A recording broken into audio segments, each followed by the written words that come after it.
పెట్టుకోవాలి. అవతలున్న పార్టీ ఆ పార్టీని ఏమనాలో నాకు తెలియదు. కోడికత్తి పార్టీ, గొడ్డలి.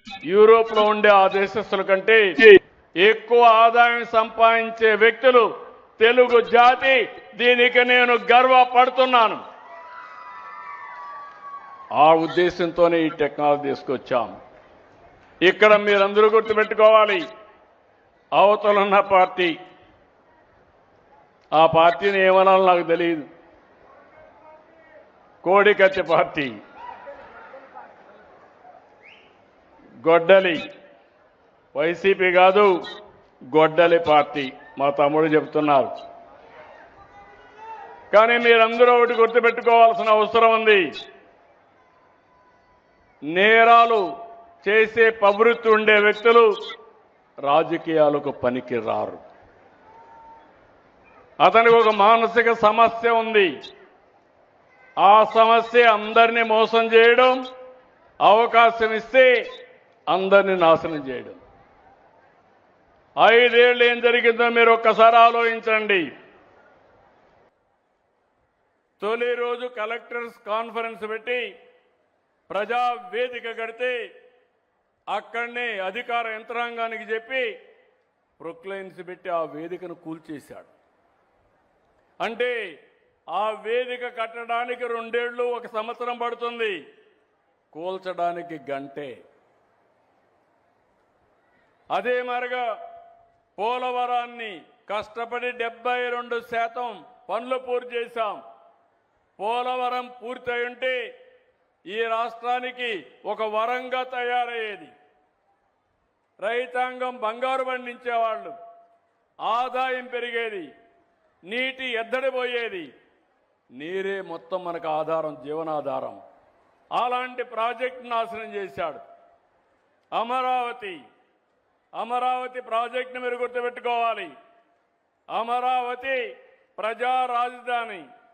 అమరావతి మన మైథాలజీలో దేవతల రాజధాని. అలాంటి అమరావతిని ఎడారని, శ్మశానమని మొత్తం నాశనం చేసే పరిస్థితికి వచ్చారు. ఇవి చూసినప్పుడు నాకు చాలా బాధేస్తుంది. ఒక వ్యక్తి నిర్మాణం చేయగలుగుతాం, అదే ఎన్డీఏ ఈరోజు నిర్మాణం చేస్తున్నాం. అదే ఒక వ్యక్తి విధ్వంసం చేయగలుగుతాడు. ఆ విధ్వంసం మళ్ళీ రాబోయే రోజుల్లో కరెక్ట్ చేయాలంటే కొన్ని సమస్యలు ఉంటాయి. కొన్ని మనం ఎప్పటికీ శాశ్వతంగా కూడా రెక్టిఫై చేయలేం. మీరు ఒకే విషయం ఎందుకు చెప్తున్నానంటే, ఈరోజు దీపావళి చేస్తున్నాం. దేనికి చేస్తున్నాం దీపావళి? జ్ఞాపకం ఉందా మీ అందరికీ? నరకాసురుడు వధ. దాని తర్వాత మనం దీపావళి చేశాం. సందేశం ఏంటి? ఒక దుర్మార్గుడు చనిపోయాడు, సమాజం బాగుపడింది.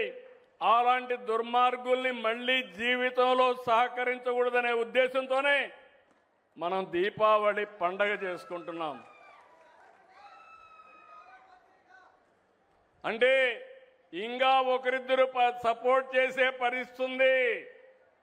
ఎవరైనా మీరు ఆలోచించండి, మీ గుండె మీద చేసుకొని ఆలోచించండి.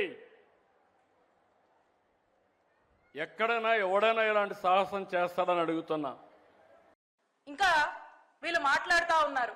ఏమని మాట్లాడుతూ ఉన్నారు? ఈ మధ్యకాలంలో ఏమని మాట్లాడుతున్నారు? చంద్రబాబు నాయుడు గారు, మీరు కానీ మీ మంత్రులతో కానీ ఏం మాట్లాడిస్తున్నారు? మీరేం మాట్లాడుతున్నారో అదే మీ పేపర్లు రాస్తారు, అవే మీ టీవీలు చూపిస్తూ ఉంటాయి. గొడ్డలి పార్టీయా? గొడ్డలి పార్టీ అని మాట్లాడతారా మా వైఎస్ఆర్ కాంగ్రెస్ పార్టీని? మీరా మాట్లాడతారు? ఒక్కసారి మీ చరిత్ర తీసుకుంటే వెన్నుపోటుకి care of address Chandrababu Naidu గారు, వెన్నుపోటుకి హత్య రాజకీయాలకి పేటెంట్ చంద్రబాబు నాయుడు గారు. అలాంటి మీరు మమ్మల్ని మాట్లాడతారు? అసలు మీ పార్టీ వ్యవస్థాపకులు ఎవరండి? మీ పార్టీ వ్యవస్థాపకులు ఎవరు? ఆ మహానీయుడిని చంపింది ఎవరు? ఆ మహానీయుడి దగ్గర నుంచి పార్టీ అధికారం కోసం లాక్కుంది ఎవరండి? మీరు కాదా? అదేం మేము ప్రత్యేకంగా చెప్పాల్సినటువంటి అవసరం లేదు. మీకు వెన్నుపోటు అనేది వెన్నతో పెట్టినటువంటి విద్య చంద్రబాబు నాయుడు గారు. మీరా మాట్లాడతారు? ఎందుకు మాట్లాడతారు? మేము వైఎస్ఆర్ కాంగ్రెస్ పార్టీ మీరు ఇచ్చినటువంటి మీ మేనిఫెస్టో గురించి, మీరు ఇచ్చినటువంటి మీ హామీల గురించి ప్రశ్నిస్తే సమాధానం చెప్పకుండా గొడ్డల పార్టీ అంటారు మమ్మల్ని. ఏం చేశారు చెప్పండి, మీరు చెప్పండి. మీరు అన్న పథకాలు, మీరు అన్న హామీల్లో ఒకటని నెరవేర్చారా? ఫ్రీ బస్ అన్నారు. ఫ్రీ బస్ గురించి మహిళలు ఎన్ని ఇబ్బందులు పట్టుకొని మహిళలు ఏ విధంగా మిమ్మల్ని తిడుతున్నారో చూస్తున్నారా మీరు? ఏ విధంగా మహిళలు ఇబ్బంది పడుతున్నారో?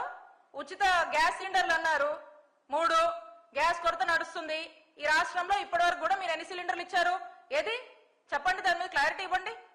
లేదా వైట్ పేపర్ రిలీజ్ చేయండి. ఈ రాష్ట్రంలో 17 మెడికల్ కాలేజెస్ ఉంటే బాగుంటుందని భావించి అడుగులేశారు జగన్మోహన్ రెడ్డి గారు. అవి ఏ వద్దు, వాటిని పూర్తిగా ఎత్తేయాలి అని దానికి రకరకాల పేర్లతో రకరకాలుగా ఆలోచిస్తూ అవి ఏవి కాకుండా పక్కన పడేశారు కదా.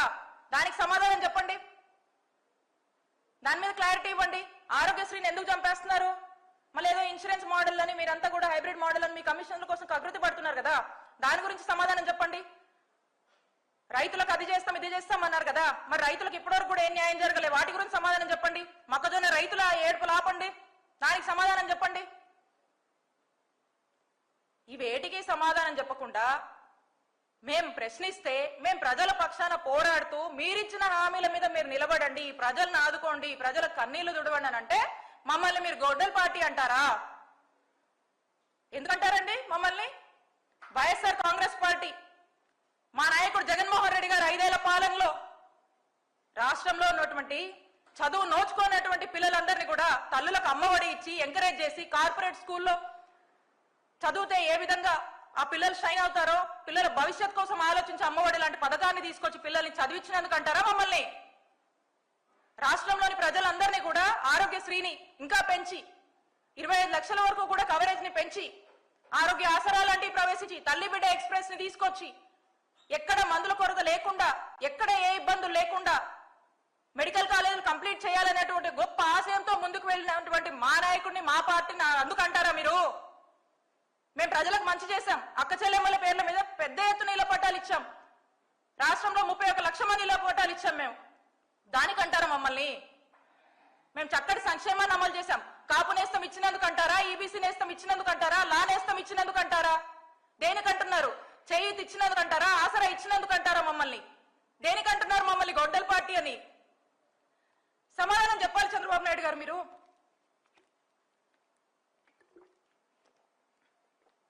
మీరు వీటన్నిటికీ సమాధానం చెప్పాలి. మీరు ఒక వైట్ పేపర్ రిలీజ్ చేయండి. మేము అంటుంది తప్పైతే మీరు వైట్ పేపర్ రిలీజ్ చేయండి. మెడికల్ కాలేజ్ ఈ టైం కంప్లీట్ చేస్తాం, ఇదిగో మెడికల్ కాలేజ్ మేము కంప్లీట్ చేస్తున్నాం, ఆరోగ్యశ్రీ మేము చంపట్లేదు, నెట్వర్క్ హాస్పిటల్స్ బిల్స్ రిలీజ్ చేయండి. పెన్షన్లు పెంచండి, 6 లక్షలు కట్ చేశారు కదా, పెంచండి. మీరు అన్న హామీ మీద మీరు నిలబడండి. ఎప్పుడు నిలబడతారో క్లారిటీ ఇవ్వండి. మేమేం ఆపట్లేదు కదా, మీ ప్లాన్ ఆఫ్ యాక్షన్ ఏంటో చెప్పండి, క్లారిటీ ఇవ్వండి. ఇది ఇవ్వకుండా గొడ్డల పార్టీ అంటారా వైఎస్ఆర్ కాంగ్రెస్ పార్టీని? మేము ఒక్కటే చెప్తా ఉన్నాము, వెన్నుపోటుకు కేర్ ఆఫ్ అడ్రస్ మీరని రాష్ట్ర ప్రజలందరికీ కూడా తెలుసు.